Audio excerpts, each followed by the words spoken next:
L'acteur Ed Westwick lors d'une soirée au Bowery Hotel, à New York, le 9 février 2010, Macmillan COSIPA dans le sillon de l'affaire Harvey Weinstein, les langues se délient à Hollywood et les noms tombent les uns après les autres, plus grand que violence sexuelle des stars féminines réclament un « plan d'Urgence » à Emmanuel Macron après Kevin Spacey ou Brett Ratner. C'est au tour de l'acteur Ed Westwick, surtout connu pour rôle de Chuck Bass dans Gossip Girl, d'être accusé de violences sexuelles et de viol.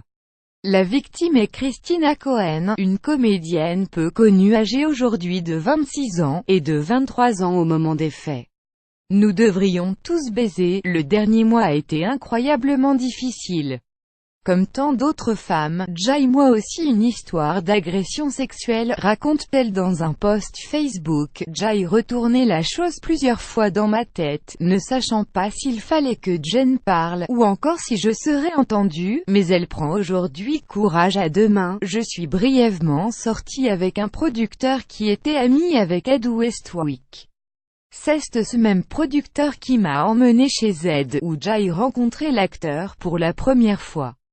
J'ai voulu partir lorsqu'Ed a suggéré que nous devrions tout baiser.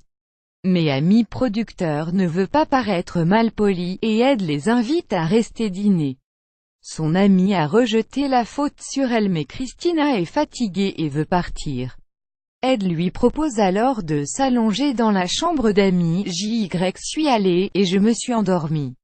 Avant d'être réveillée brusquement, Ed sur moi, ses doigts en moi. Je lui ai demandé d'arrêter, mais il était trop fort. Je l'ai combattu du mieux que je pouvais, mais il a attrapé mon visage, m'a secoué, et m'a dit qu'il voulait me baiser.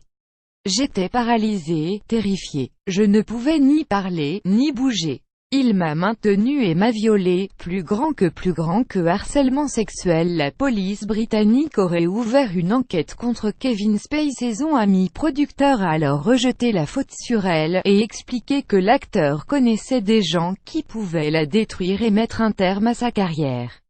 C'est pourquoi elle a mis du temps à parler, et espère que témoignage aidera d'autres victimes à comprendre qu'elle n'est seule, et qu'elle n'est pas fautive.